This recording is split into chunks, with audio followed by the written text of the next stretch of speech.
오늘 저에게 주시는 하나님의 말씀 구약성경 열왕기하 25장 1절부터 7절까지 말씀입니다. 구약성경 열왕기하 25장 1절부터 7절까지 말씀 다 찾으셨으면 함께 봉독하겠습니다. 시드기야 제9년 열째 달 10일에 바벨론의 왕 느부갓네살이 그의 모든 군대를 거느리고 예루살렘을 치러 올라와서 그 성에 대하여 진을 치고 주위에 토성을 쌓으매 그 성이 시드기야 왕 제11년까지 포위되었더라. 그해 넷째 달 9일에 성중에 기근이 심하여 그 땅 백성의 양식이 떨어졌더라. 그 성벽이 파괴되매 모든 군사가 밤중에 두 성벽 사이 왕의 동상 견문 길로 도망하여 갈대아인들이 그 성읍을 에워쌌으므로 그가 아라바 길로 갔더니 갈대아 군대가 그 왕을 뒤쫓아가서 여리고 평지에서 그를 따라 잡음에 왕의 모든 군대가 그를 떠나 흩어진지라. 그들이 왕을 사로잡아 그를 리블라에 있는 바벨론 왕에게로 끌고 가매 그들이 그를 신문하니라. 그들이 시드기야의 아들들을 그의 눈앞에서 죽이고 시드기야의 두 눈을 빼고 놋사슬로 그를 결박하여 바벨론으로 끌고 갔더라. 아멘. 기도하겠습니다. 하나님 아버지 감사합니다. 오늘도 이 시간 저희들을 부르시고 또한 주님의 말씀 들을 수 있게 하시면 감사합니다. 오늘도 주의 말씀을 마음에 붙들게 하시고 언제나 그 말씀을 아버지 하나님 저희 삶의 기준으로 삼게 하셔서 언제나 하나님이 저희에게 원하시는 것과 또한 저희가 어떻게 하나님을 섬겨야 되는 것인지를 늘 깨달을 수 있도록 은혜 내려 주시옵소서. 간절히 바라오며 예수님의 이름으로 기도하옵나이다. 아멘. 사랑하는 성도 여러분, 오늘도 주신 말씀 통해 큰 은혜 받으시기를 바랍니다. 또한 여러 상황 속에서도 오직 우리가 듣게 되고 읽게 되고 우리에게 주어주신 하나님의 말씀을 순종하는 자에게 하나님이 허락하신 하늘의 평안이 또한 임하게 될 줄로 믿습니다. 언제나 믿음으로 살아가시길 바랍니다. 이스라엘이 분열 이후에 등장되는 계속되는 선지자들의 메시지는 점점 하나님의 진노와 심판이 가까이 왔으므로 회개하라는 메시지였습니다. 그리고 그러한 메시지들은 이방 나라들이 계속해서 이스라엘을 공격하고 또한 그러한 상황이 벌어짐으로 인하여서 더욱더 구체적으로 나타나기 시작했습니다. 북이스라엘의 멸망 이후에도 남아있던 유다였지만 하나님의 말씀에 순종하지 않았던 므낫세 왕이 55년이라는 굉장히 긴 기간을 장기 집권하면서 유다는 영적으로 너무나도 혼돈스러운 그런 심각한 상황에 빠지게 되었습니다. 그러니까 하나님의 말씀을 거스르는 모습들이었죠.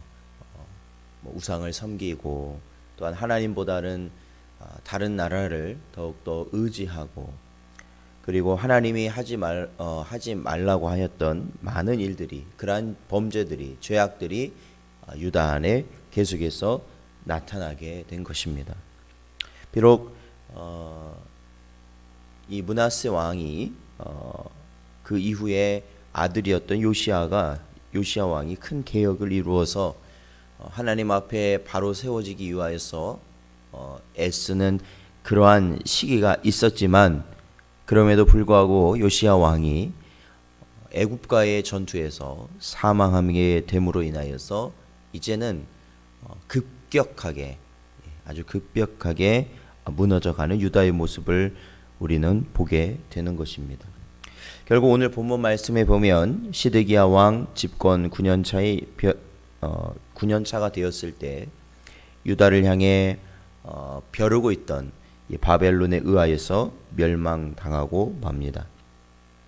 하나님의 백성 유다의 멸망은 그토록 하나님께서 사랑하시어 돌아오길 간절히 기다리시던 하나님의 입장에서는 굉장히 고통스러운 일임에 분명합니다. 그러나 하나님은 또한 이 진노, 심판, 유다의 고통스러운 모습 속에서 결국 하나님의 공의와 신실하심을 드러내므로 하나님께서 드러나는, 분명히 드러나게 되는 그러한 일임을 또한 우리는 알게 됩니다. 에스겔서 20장 26절에 보니까 그들이 장자를 다 화제로 드리는 그 예물로 내가 그들을 더럽혔음은 그들을 멸망하게 하여 나를 여호와인 줄 알게 하려 하였음이라 말씀하십니다. 즉 멸망하도록 하시는 것을 통해서 하나님은 자신이 하나님 되심을 드러내시는 분이라는 겁니다. 죄의 값은 반드시 치르도록 하시는 분이 하나님이십니다. 하나님은 분명 용서하시고 또한 하나님께서는 분명 저희가 하나님 앞에 회개하며 돌아갈 때 저희를 받아주시는 분이십니다. 그럼에도 불구하고 그 용서라는 것은 우리가 죄의 대가까지 우리의 죄로 인하여 기인한 것까지 하나님께서는 모두 용서해 주시는 것이 아니라 결국 이 죄에 대한 대가는 우리가 또한 반드시 치르고 넘어가야 된다는 것입니다. 우리가 이 보통 죄에 대한 용서에 대한 그런 이해가 있지 않습니까? 바로 우리 주 예수 그리스도에 대한 이해입니다. 예수께서는 우리를 위하여서 택함 받은 자들을 위하여서 십자가의 길을 가셔야만 했습니다. 그것이 어떠한 길이었습니까? 그것은 바로 우리 인생들, 우리 택함 받은 자의 죄값을 치르시기 위함이었습니다. 그래서 마태복음 20장 28절에 보면 인자가 온 것은 섬기름을 받으려 함이 아니라 도리어 섬기려 하고 자기 목숨을 많은 사람의 대속물로 주려 함이니라 말씀하고 계십니다. 그러니까 하나님께서요, 하나님의 백성들을 징치하시는 것은 결국에는 저들의 죄가 분명히 하나님께서 금하신 것이고 그것이 멸망의 길이라는 것을 확실히 알려주시는 겁니다. 그러니까 저희도 자녀들을 키우면서 그런 일들이 있지 않겠습니까? 하면 안 되는 일들, 그렇죠? 반드시 하면 안 되는 일들, 그러한 일들을 분명히 말을 하고 가르칩니다. 그럼에도 불구하고 그 일들을 하였을 때는 거기에 합당한 처벌, 징계가 있어야 된다라는 것이죠. 왜 그게 필요하냐면 그게 있음으로 인하여서 이 일이 잘못됐구나, 자신들이 하는 일이 잘못됐구나라는 것을 깨닫게 되기 때문입니다. 하나님께서는 분명 유다 백성을 사랑하시고, 그렇죠? 이스라엘 백성을 사랑하시고 그들을 택한 백성으로 삼으셔서 그들에게 그 어느 백성보다도 많은 은혜를 내리신 것이 분명합니다. 그리고 하나님께서는 이들이 하나님의 말씀을 어겼을 때에도 바로 그들을 징계하신다든지 멸망시키시는 것이 아니라 하나님의 사람을 보내서 계속해서 그들이 회개하도록 말씀하셨습니다. 오늘날 저와 여러분은 어떠겠습니까? 오늘날 저와 여러분은 어떨까요? 분명 하나님께서는 하나님의 많은 사람들을 통하여서 하나님의 메시지를 분명 전하고 계십니다. 그러나 중요한 것은 우리가 세우시는 분도 하나님이시고 무너뜨리시는 분도 하나님이시라는 걸 우리가 인정하는 그러한 마음을 가져야 된다라는 겁니다. 우리 사람의 입장에 보았을 때 번성하고 세워지고 뭔가 좋아지는 것들, 우리 사람의 눈에 좋아지는 것만이 하나님이 원하시는 것이 아니라 정말로 우리가 하나님 앞에 바로 세워지지 못하고 하나님의 뜻대로 나아가지 못하셨을 땐 하나님께서는 궁극적으로 처방을 내리신다라는 것이죠.